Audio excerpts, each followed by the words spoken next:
what's going on, beautiful jellyfish? It's Tracy. Thanks so much for hanging out with me today. And today I'm going to be doing a video talking about two things. The first thing is the, what are they calling it? The summer super drop? The summer super drop secret lair. And also we're going to be talking about double masters. To be honest, I'm probably not going to spend a lot of time talking about the super drop. Don't really have a whole lot to say, and I filmed, I think, 2 other videos talking about secret lair, just like as a whole, and like my thoughts on them, so I can link them down below if you're interested in that, kind of like my thoughts, but just like the too long didn't read version of basically how I feel about secret lair. Think it's a really cool concept, wish that it wasn't going directly through Wizards of the Coast, wish that local game stores would be getting product, and for those who are like, oh, they did with like the Fetchlands, don't get me started, that was abysmal. They gave them each like 5 copies of the product, which was absolutely ridiculous. They should have done it, they should have done like a pre-sale kind of thing, like, or demand, or said, if you were a game store, you should have said, I want 20 copies of this, or I want 100 copies of this. Like, that's how they should have done it, in my opinion, but, you know, I'm not a business person, so what do I know, right? But anyways, we're gonna be spending a little bit of time talking about the super drop, but yeah, kind of like my initial thoughts. I think they're really cool. I think it's unique. I like that they can do reprints and offer reprints in a really safe space without wrecking standard, because let's all be real here, standard is like the favorite child's, like, you know, nothing gets as much love as standard, which is pretty ridiculous. But anyways, that was very passive aggressive there. I must be in a passive aggressive mood. Let's start talking about the secret lair products. So just to kind of give you my like whole initial thoughts on basically what I kind of think about these products. To be honest, I'm not a fan of any of these secret lair products, and it truthfully doesn't have anything to do with my feelings about, I don't like the way that Wizards is like handling the product, in the sense that I was really upset about the lands, and I talked about if they were foil, might have considered them, but like I didn't like the way, truthfully, I just don't like the art on anything, and I'm a very big, like, the art is very important to me as someone who really is enjoying it. I think they're all cool, and if you want to pick them up, go for it. It's just, it's not a product that I'm going to be picking up personally. There's nothing in there that truthfully interests me. And for those who might be like, because I feel like I'm gonna get a comment about the Baleful Strix. For those who don't know, Baleful Strix foil's like been on my wish list for a hot minute, and I really want this card. I actually don't like this art. I like the OG art better, but that's just like a personal preference thing. But yeah, there's this is basically, there's not really a whole lot to say, to be completely honest. There's a bundle of all of them, and they're pretty much priced around the same. So like some of them are around like 30, some of them are 35, and I think the most expensive one is 45. I think, yeah, 2 of them are 45. So I'll link the article in the down bar below, so you can check and you can scope them out if you haven't seen them. But yeah, this is going to be, that's pretty much it on secret lair. Not picking any of them up, they're just kind of not really my jam. Just the art style felt really distinct and just not something that I'm a huge fan of, but if you want to pick them up and you like it, totally on you. Okay, let's really truthfully talking about what everyone has been waiting for, double masters, because like, let's be completely real here. Okay, so oh goodness. Okay, so I remember when this launched, and I remember just the level of flack I would say this product was getting, and to be completely honest, I feel like regardless of the product, there's always going to be a level of flack that Wizards gets, if we're gonna be completely real here. So let's kind of talk about the issues that I had been seeing people saying about double masters. The first issue that I saw is people were like, Wizards said they weren't gonna do this. Okay. Wizards does this all the time. They say they're not gonna do something and then they go ahead and do it. So truthfully, to say that they weren't going to be doing any, or they weren't going to be doing any in a while, and I think Ultimate Masters came out like 2 years ago, I think. I think, I don't want to say like that's a silly reason to get upset, but like, to be honest, like, I'm not shocked by this, and honestly, I don't think a lot of people are shocked by this either. I didn't think that they were ever going to be going away with these master products. It's a really cool product. I like that they can, again, safely reprint things without any sort of repercussions. Like, they're not impacting, they're not affecting standard, which is their baby, so that is like, that's fine. So that's kind of like one issue that I saw. The second issue that people were complaining about was apparently, now I don't know if I've read this or this was just speculation, that there were no Fetchlands being reprinted. Okay, yeah. So it says there are no Fetchland reprints in the set. Okay, so that is like an official thing that there are going to be no Fetchlands. Okay, so here's my thing, is where it would have been really cool to have Fetchlands in this set, I'm not going to be like, I'm not upset about it. I'm not like, oh my god, they didn't reprint Fetchlands. Like, in my opinion, the not Cons of Tech here, but the, what was the set? The Onslaught ones? The older ones, the enemy colored Fetchlands. Those do need to be reprinted. They're pretty ridiculously priced, and if you're gonna say, well, Tracy, they have this secret lair, again, don't get me started on my feelings about that. I've done a whole video talking about how horrific that product was. There's gonna be like a total of like 100 products total. No one's gonna be able to get their hands on there. It's not accessible. A product like this is accessible, and I guess that kind of goes into the next thing, which, how accessible is this? Because every box is going to be $300. And there's 24 packs per booster box, which is the same as other master sets where normal sets have 36 in them. So you're getting less packs and you're paying way more money. I've definitely seen booster boxes go for like $100, like classic ones like Throne of Eldraine, Dominaria, Battle for Eldrazi. Battle for Zendikar. I just think I merged the two together in my head.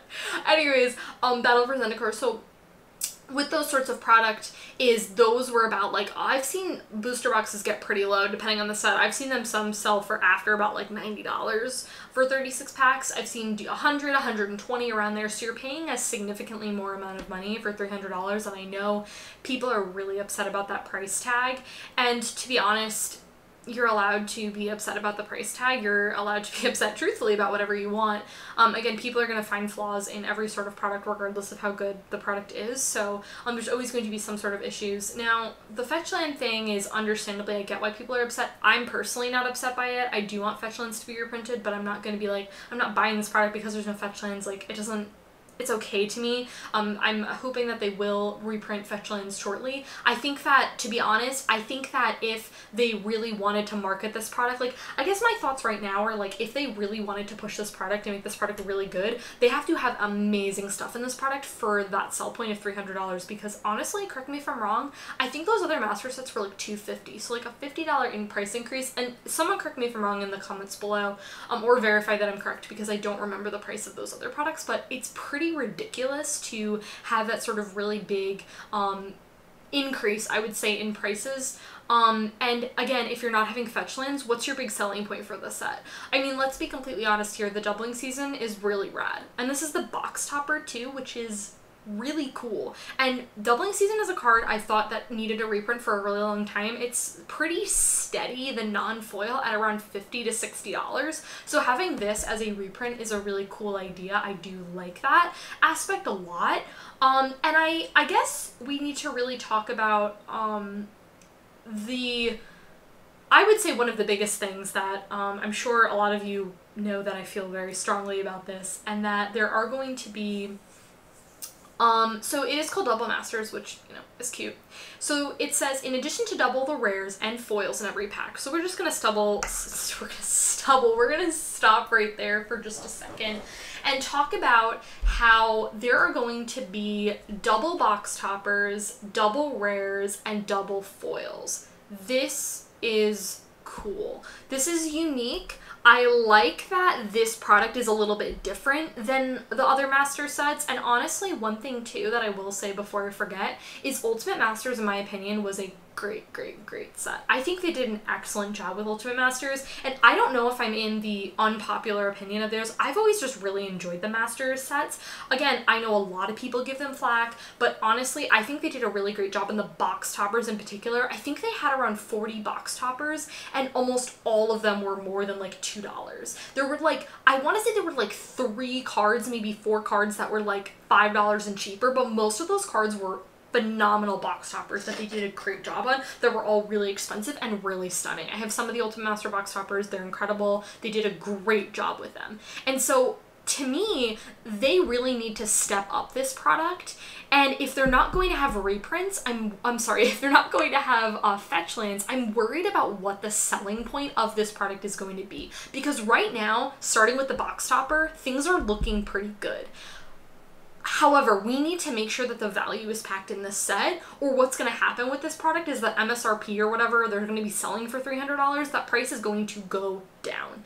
So let's just talk about the foils, the 2 foils in every pack. This is rad. I'm really, really excited about this. For those who don't know, I love foil magic cards. I pretty much have a, like, I don't really want the card unless it's foil. That's kind of my thing. I'm trying to foil out, like, all my decks, which is insane, but here we are. I like this selling point. I think it's cool. I think it's unique. I think it's different. And I think, again, I think that this is, they were like, we're not just going to make a master set. We're going to make it different. And I think that's cool. I'm excited about the rares. I'm a little bit worried because this is 332 cards of reprints. So I'm not 100% sure like what those are gonna look like. We've gotten a little bit of a sneak peek. We have a couple of cards so far that have been reprinted that we know of and all that kind of stuff. I'm just kind of like, what's the value gonna be? What's gonna be your Jace the Mind Sculptor, like, expensive card that's gonna, like, sell this set? That's what I'm kind of really curious to see how this product is going to go. Now, I guess my kind of like final thoughts on this is, I think $300 is steep. I don't know if I'm going to be purchasing a box because, and this is going to be a factor in multiple things. The first thing is, are there cards that I'm interested in? Period. That's like pretty much the way that it's going to go. The second thing is, if there's not cards that I'm going to be interested in, of course I'm not going to be picking up this box because that's silly. I guess my thought too is, if this set doesn't look as promising, the price is going to drop. And to be honest, it might be one of those things where I think the set is cool, but other people are not picking it up, so I might pick it up like after things drop or whatever. But honestly, I have pretty high hopes for this set. $300 is a lot. To be honest, it's a lot. And I guess my other thought process is, and a lot of people have said this in particular about master sets, is just buy the cards you need.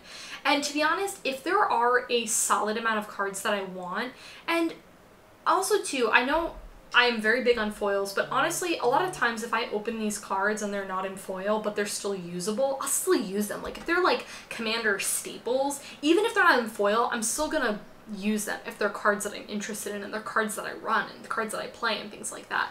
But I think, because like we have a box of cards that we keep that are like EDH staples and stuff, and then when we're building a commander deck, we just go back to that box and we like pick out the cards that we need. And so it's like really nice. That's like those are like our cards. Those are not like our binders. Our binders are like trade cards. These are like cards that we're actually like gonna use and stuff like that. So I guess my thing is like, if we get those EDH staples, we'll like obviously keep them in there, but I'm just gonna be like, is this set going to pack a punch? Like, so far, I think these selling points are great. I think 300 is a lot. I really would have loved to see this product, I think, for 250 or 200, because the reality of these things is, yes, foil magic cards do cost more to print, but also the reality is it doesn't cost them any more to print a foil Snapcaster Mage than a foil Eternal Witness. Those have a very different cost in foils, but it doesn't cost them any different to print one or the other. So I think the sort of like, oh, we know that we're going to be printing cards that are of high value, and oh, you're going to be getting double all these sorts of things, and you're going to be getting double foils, it's going to cost us more money. It's like, yes, but realistically, it's not costing that much more money to do those sorts of things. So I think, and I think these packs are selling for like $16.50, I think, a piece, which is pretty steep considering regular packs are $3.99, and other Masters packs, I believe, were $15. And I remember, what Master set was it? I think it was Modern Masters 2. I remember seeing those packs for like $10 after the fact. So honestly, I'm excited about this set. I'm excited, and to be honest, I haven't really been this excited about Magic product in a minute. Like, the last product I think we purchased is, I mean, Paul bought a box of Ikoria. I wasn't a huge fan of Ikoria, wasn't a huge fan of Commander 2020, these Secret Lair things, not a huge fan of, so I have high expectations for this. I'm just hoping that the cards that they choose are going to, you know, are like going to be good staples, because honestly Ultimate Masters was great, and I think they have some competition if they're trying to top that product, and they're trying to do a really good thing, because honestly Ultimate Masters was just really good in my opinion. And I think it was Modern Masters was good, and so was Ultimate Masters. I think Modern Masters 2 fell short, and then was there other Masters? I have no idea. I can't keep up with all these products, but yeah, and I think that was pretty much everything I wanted to say. I'm really interested to hear like what you guys have to think. I do want to do a video, I would say after all the cards have been printed, so I'll probably do a video in like the end of July, beginning of August, and I'll probably do a video just kind of like wrapping up like what are my thoughts on the set, do I think it's worth it, am I going to be picking up a box, all that kind of stuff. So definitely, you know, be on the lookout for that within a couple months, but I'm excited, and I feel like I'm in, honestly, the minority, because I feel like a lot of people don't like this product right off the bat, and justifiably so. The price is a really big deterrent, and the lack of Fetchlands, that's also something that a lot of people are, you know, are very wary of, and all that kind of stuff, which like I totally get.